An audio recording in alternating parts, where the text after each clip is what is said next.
morning, sir. Good morning. You know, Welcome from quarantine zone. Yeah. yeah, you are a man of few words, but you said it best. You just said you killed 70,000. Resign. Thank you. Mm-hmm. And scene.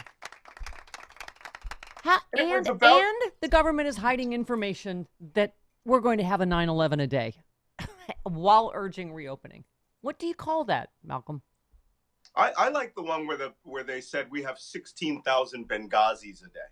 Yeah. Yeah. You know, they went completely insane over 4 people being killed in a diplomatic post, which in a country that was completely lawless and attacked by terrorists, and they did nonstop investigations for years. And now they're just throwing their hands up and saying essentially, it's just too bad people have to die. Because we're coming down with regard to coronavirus.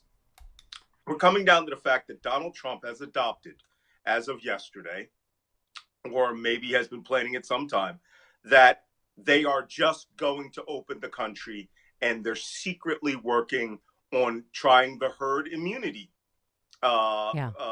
way of getting it. The Sweden way model. Of working. Right, the Swedish, well, not the Swedish model, because the Swedish do things smart. Okay, this is just throw the doors open, Yeah. let people die, let people get sick, and then when 60 to 70% of the population has coronavirus, so long as the deaths are under 200,000, they will, or 2 million, they will declare victory. And I think it's disgraceful. And his video that he put out, which is what I was responding to, which was, here's the kicker, showing videos of the Blue Angels and the Thunderbirds flying over New York City, and doctors whom I'm very suspect of, in full PPE with signs that say, "Thank you, Donald Trump." Yeah.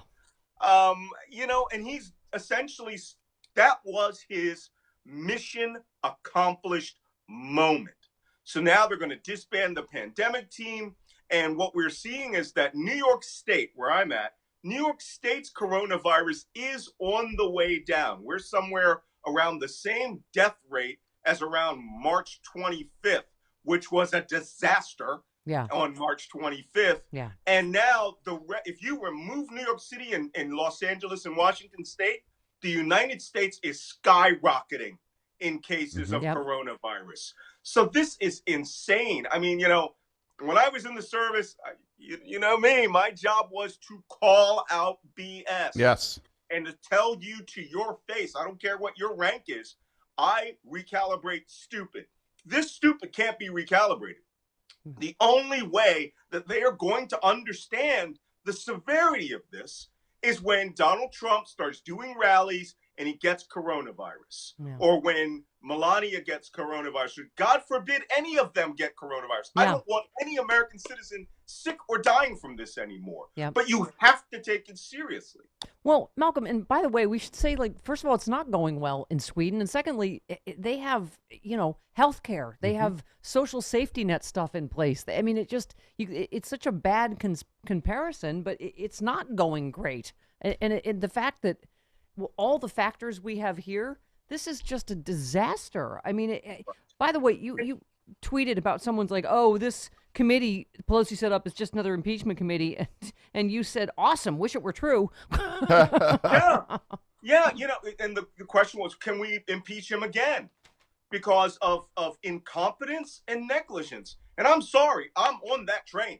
Yeah. Okay, Donald Trump, it's not practical, but Donald Trump, when this is all over and done with, when there's a new administration next year and Glenn Kirshner is the attorney general, full court blitz, there is no allowing anyone who was complicit in this incompetence to be allowed to return to polite society. Yeah. There is none. No Fox News jobs.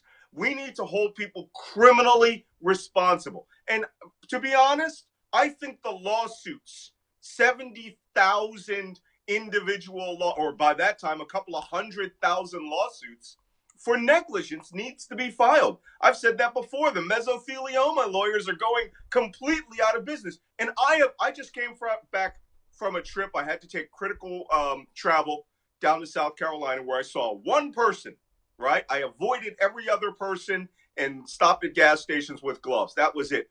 I saw in North Carolina and South Carolina, coronavirus lawyer signs. Yeah. I'm Yeah. not joking. Yeah. Wow. COVID lawyer signs. So They are starting to understand there is money to be made and that people are dying of negligence and incompetence. Malcolm, what, as a military guy, do you think this really is their mission accomplished moment, right? The White House planning to wind down its coronavirus task force. We've already begun to talk about a transition plan with FEMA, Pence said. We're going to start to look at Memorial Day window to transition back to having our agencies manage and our response in a more traditional manner. As he said initially, all good by what is this, May? What's today? May 6th? Yeah, going to be all good in a couple weeks, apparently. Yeah. That's insane. I'm sorry. That's insane.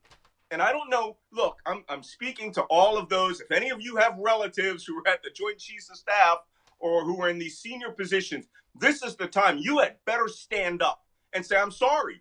Issuing us orders to start putting troop formations again and all these things and getting people back to work and ignoring these guidelines. That is an unlawful order.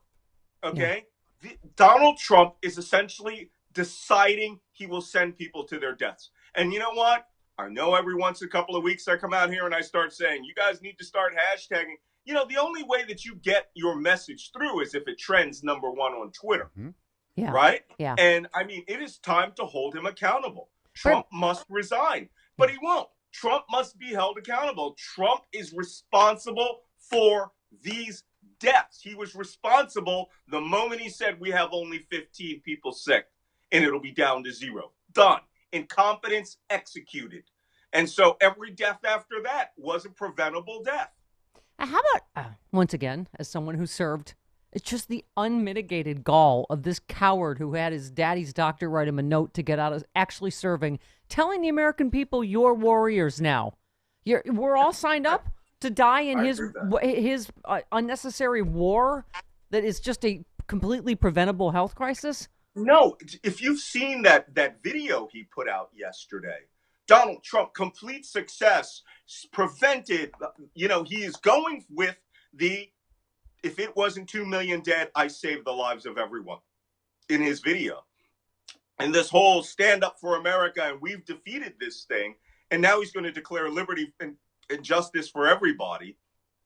And he's created this meta narrative that he is a wartime president. And if we recall, about 4 weeks ago, he switched to that very hard right after everybody was criticizing him for being, saying it was a hoax.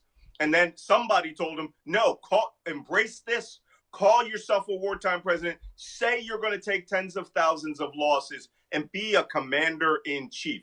This man's utter he would have been relieved in command. And let me give you a historical example. In the Revolutionary War, there was a general by the name of Charles Lee, Major General Charles Lee. He was so utterly incompetent at the Battle of Monmouth, he was relieved of his command by George Washington. The worst thing you can have happen in your entire life is to be relieved of your command in combat. Yeah. And if George Washington does it to you, you're really incompetent. Yeah. Donald Trump needs to be relieved of his command by the people of the United States. The 60% of us that are sane. Yeah. Well, who have our wits about us and do not want other Americans to die. Yeah, as my favorite sailor, I have to ask you. Speaking of which, this was Captain Crozier, right? They recommended he be reinstated. They're like, oh no, we need more time to look into this. The hero captain who tried to save his crew's life and blow the whistle on coronavirus spreading throughout the ship, right, is now like, oh yeah, we need to investigate that more, right? I like to refer to him as the nominee for Secretary of the Navy, Crozier. Yeah. Captain Crozier, U.S. Navy, retired. I think he should take the hit, and I think he should come onto the Biden. National Security Team, and he should be the first nominee for the new Secretary of the Navy. Yeah. That man cares about his people. I want him to care about the rest of the Navy the way that he cared about the USS Theodore Roosevelt. And his crew loved him. And let me tell you, spent a lot of time on ships, been a lot of different commands. You can tell the ships where the people really, they don't love you because you're a nice guy. They don't love you because you schmooze with them. They love you because you're competent and you look out for their interest. And this man, that ship has almost 1,000 of the 4,000 sailors are now infected and off the ship. Yep. So that man, he needs to be the next Secretary of the Navy, and he needs to come back with a vengeance with one set of orders. Clean up the Navy. Yep. Get rid of everybody who was involved and everybody who did not look out for their sailors. The sign right behind you should be our motto for 2020. Don't give up the ship.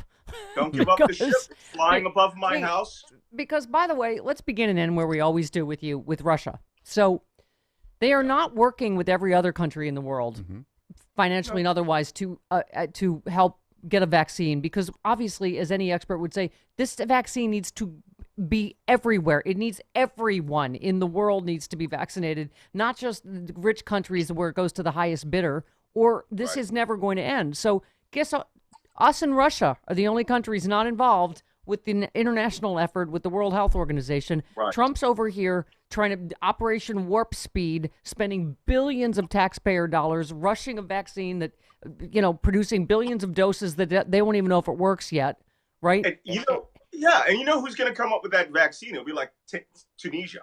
Right. And then he'll take credit for it. And the purpose of this is so that a global effort, a huge moonshot is going on around the world. The United States and Russia is out of it because Donald Trump wants to make money off of this so that the United States can blackmail people with it. It's utterly disgraceful and insane that these things are going on. And Russia, of course, well, it's Russia. They don't want us to know that it's savaging their country right now. Oh, did you see three Russian doctors they're clumsy, fell out of windows. God, this is not a joke.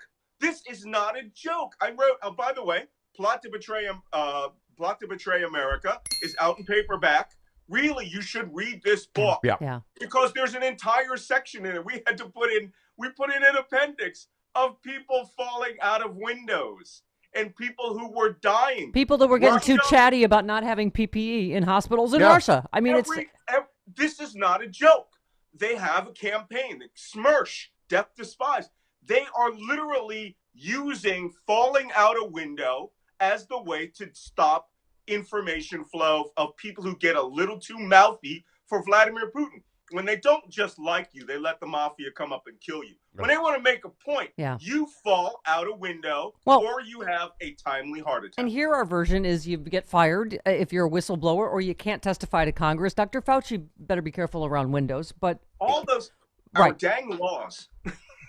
Real quick, we have 30 seconds, but also any thoughts on the fact that Russian bots were, pushing the whole BS Biden allegation that's now blown up in Russia has leveraged its global power through disinformation warfare. And they know. And this woman, a complete coincidence that she's a Russia Putin lover that made this allegation. Hey, listen, she says he's a sensual leader. You know what? I'm not going to judge her. I will judge her past writing, though. She's a nut.